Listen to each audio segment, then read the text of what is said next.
konnichiwa, this is Tina and welcome back to my channel. In this video, I have compiled the best of best skincare of 2022. If that sounds like your thing, then please go ahead and send it to So yes, this year I decided to do a best of video for each skincare category. You're welcome. But I also thought that maybe some people don't want to see a separate video for every skincare item, but they just want to see my absolute #1 top pick item per category. So I basically am making this like a highlight reel, and I've just kind of spliced all of my best of videos and selected the #1 top product and put it in one video for you guys to see, because I know sometimes you just want to know the top one. You don't want to go through a whole 20-minute video about me ranting on about essences or sunscreens, serums and whatnot. Before we get started, I will let you guys know that my skin type is dry to dehydrated. I have the NUMBUZIN Easy Peasy Cleansing Oil, another K-beauty brand that I absolutely adore. I know you guys know that I love NUMBUZIN already, like I know I don't have to repeat it again, but here it is anyway. This is actually the new version of the Easy Peasy Cleansing Oil. Whenever I mentioned it in the past, I always showed this one, which is the older design. It is quick clean. Obviously you can see that I'm so close to finishing it, and I just got the new one, so I was just like, yes, I'll just show you guys what it's actually supposed to look like now. Again, it is nice and lightweight. It doesn't feel heavy on the skin, and it does remove waterproof makeup very well too. I also feel like it's a really good one when you do want to do a deep cleanse, if you want to kind of help to melt down those blackheads, the clogged pores on your nose, and areas that you tend to get more oily in the T-zone. I feel like it does do a really good job of melting that away. So this one uses corn and macadamia oil as the main oil ingredients, and is also said to be really good in removing fine dust, which I know is like a big issue. I don't know if issue is the right word, but like a thing in Korea where they get a lot of air pollution. So it is said to be really good for removal of that as well. Once again, this one does have a fairly simple ingredients list, although it does contain fragrance. Everyday go-to cleanser that I have been non-stop using is the P.CALM Snail and Azulene Low pH Cleanser. So you guys know how much I love the Rovectin Skin Essentials Cleanser. I still love it. I still use it all of the time, but I kind of thought maybe you guys were sick of hearing about it because it has been my go-to cleanser for so long. So I feel like the P.CALM one has been kind of my new dupe of the Rovectin. They are both a gel formula, super gentle, super like basic everyday cleanser that you don't have to worry about. You can use at any time, any day, because it is not going to overly strip your skin. But compared to the Rovectin, I do feel like the P.CALM one is a little bit more looser in formula. It does also contain Snail, mucin and Azulene, which I feel like are a little bit more unique ingredients compared to the Rovectin. So I have absolutely been loving it. And another cleanser that I often find missing, because Logan has grabbed it and taken into the shower because it has been one of his favorites as well. It is alcohol and fragrance free, so great for sensitive skin. As I said, it does have those soothing ingredients in it as well. I have often seen it for like less than $10 for like 200 mils. It's just so affordable and such an easy cleanser to use. I remember discovering it earlier this year and I was completely in love, and it is the Rovectin Lotus Water Calming Toner. Straight off the bat, it is a brand that I truly do trust and has worked really well for me in the past. I love their Lotus Water Cream, the moisturizer. I also love the sheet mask that was released as well. Honestly, the whole Lotus Water range is really, really nice. It is a simple line that works to be soothing and hydrating to the skin and works for pretty much all skin types. And I do like this one because it is fairly watery. As you can see, it is pretty light and watery in texture, but it is layerable to build that hydration. Hence why I feel like it works for everyone. Again, it is a hyaluronic acid based toner. It has 7 weights of hyaluronic acid, and it does have that lotus water extract to self-purify and soothe. Another beautiful hydrating toner that I feel like I need to get back into using. This first one is definitely not something that I discovered this year. I've actually been using it for quite a while now, but I did realize that it has never been in a best of video, and I feel like it 100% deserves the spot. It is the Lion Pear Acne Cream. It honestly looks pretty much destroyed at this point because I am about to use it up, but I have mentioned it multiple times on my channel as my holy grail spot treatment. I will say that I don't suffer from very frequent breakouts, especially these days. I feel like I don't get them as often, knock on wood, but I do still tend to get hormonal breakouts just before my period, and whenever that happens, this is the one I go for. So in Japan, they do actually market this as a spot treatment for adults for hormonal acne, and that is why I initially reached for it when I was living in Japan, and honestly I have not looked back since. I will say it probably still works for other breakouts, and all the times I've mentioned it, I always have people mentioning that it's worked for cystic acne, it's worked for like smaller breakouts, bigger breakouts, and if you do go through the comments on my videos, I feel like there's always a lot of different people experiencing a lot of different types of breakouts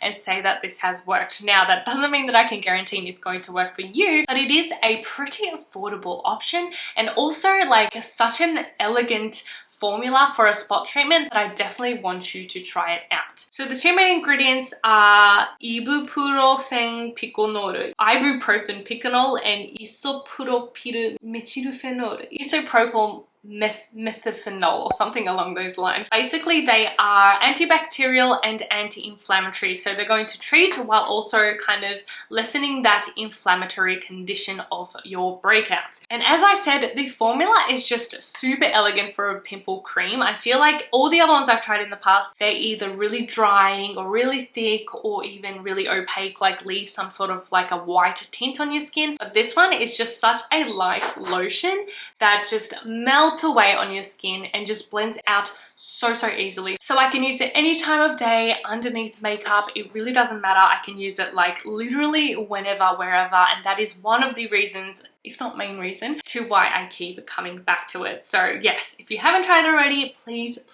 give it a go. The by Wishtrend Cera-barrier Soothing Ampoule. This one was honestly like love at first sight. As soon as I got it, I opened it, I started using it, and I basically didn't stop. I only do have about a third of the bottle left, even though I've only had it for like I think a month or so, which might seem like a long time, but with what I do on YouTube and how many products I use all of the time, it is rare to go through a product that quickly. It was exactly what my skin needed in that moment, which was soothing, nourishing skin barrier repair care, and it really has done that. They do describe it to rebalance sensitive skin, and the main ingredient, as it is in the product name, is Centella asiatica. I mean, I feel like most products these days, if it's supposed to be soothing and calming, it's gonna have Centella asiatica in it.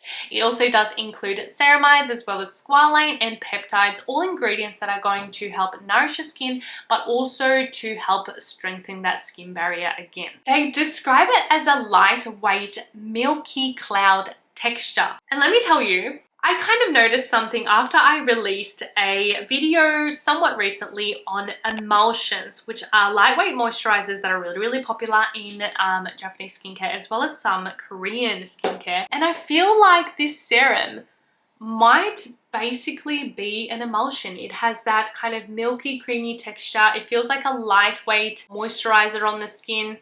I guess it's a bit more watery and more like a serum. I feel like it feels like an emulsion. In that sense, like it's only 30 mils and I have gone through it really quick. And if you do find an emulsion that has the same sort of ingredients that are going to help strengthen the skin barrier and such, I feel like you could get one that was much better value for money, no offense. But I still love this serum and I'm going to continue to use it, and it has been my go-to serum when I do have any sensitivities or I'm feeling irritation, and it's going to add that extra layer of hydration and moisture as well. So yeah, my favorite best moisturizer find of this year, the P.CALM Cato cream. So I believe it was about the middle of the that I discovered P.CALM from memory, and I have gone through one and pretty much a second bottle. I think we're about like here on this one of the Cato cream. Now that means a lot. Just to use up one whole product, I feel like is a big feat for someone who tries so many different types of skincare every day, but to almost go through 2 tubes of a 80ml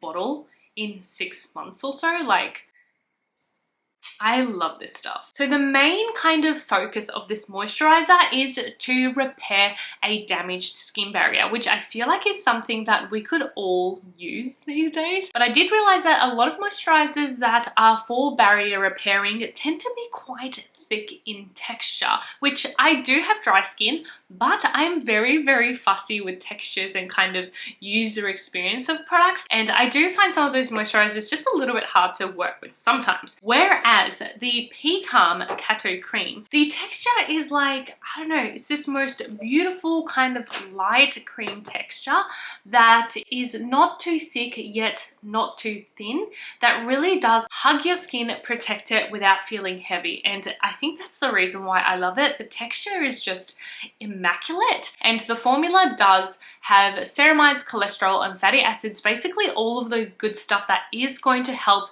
repair that damaged skin barrier. It does also have a couple ingredients that are going to help brighten and even out your skin tone. So if you are suffering from some discoloration, whether it's acne scars or sun damage, this can contribute to that as well. And I feel like it is just such an easy moisturizer to use morning and night, and pretty much any season. It is catered, I would say, best for normal to drier skin, but even if you do have combo oily skin, I have read many people love this one. It has just been my go-to moisturizer this year. I never shut up about it. I know if you guys have been with me all throughout this year, you're like, oh my god, just shut up about the Cato cream. Yeah, I just can't stop using this one. I'm going to review these 2 products together because they are almost identical in my opinion, as well as a lot of other people's opinion from what I've seen. The first one is the Beauty of Joseon Relief Sun Rice Plus Probiotics, as well as the Round Lab Birch Juice Moisturizing Sun Cream. So straight off the bat, obviously the containers are fairly similar. The formulation is also really, really similar on how it feels on the skin, and I have read that the base formula for these sunscreens are pretty much the same. As you can see, I have used the Beauty of Joseon one more than the Round Lab, but it is only because I got this one first. I've had it for longer, but I do reach for either of these when I want a simple, hydrating, moisturizing sunscreen. For my dry and dehydrated skin, these work perfectly with my regular routine. So I do a full routine including moisturizer. I can chuck this on and it does leave my skin well hydrated, well moisturized, but not overly dewy or greasy. The Beauty of Joseon one obviously includes rice, which is going to help brighten and even out your skin texture over time, as well as probiotics, which helps with overall skin health. And then the Round Lab one's key ingredient is birch juice extract, which I actually hadn't really looked up what it is good for, but it is apparently an ingredient that includes a lot of amino acids and antioxidants, so it kind of helps to protect your skin barrier as well as moisturize your skin. I have heard some people say that the Beauty of Joseon one can leave a very slight white cast on the skin. On my skin tone, I personally do not think so, but obviously keep that in mind. And some other people did say that the Beauty of Joseon one can cause a skin texture over time. I have mentioned this before, but one of my friends had used this and he says he can't use products with rice, he just reacts to it. So if you are aware that you might have like a slight irritation to rice ingredients, maybe avoid this one. Whereas I haven't really heard anyone say that they have reacted to the Round Lab one, but yeah, they are really, really similar. The texture is beautiful. It just melts on your skin. It's hydrating, and I would grab either of these on any given day. I would generally recommend it for normal to drier skin types, but I do know some people with combo skin do enjoy it as well. They are both alcohol and fragrance free as well.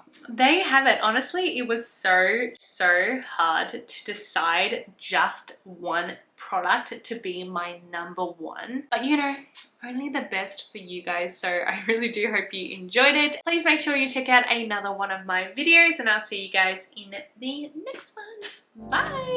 Mwah.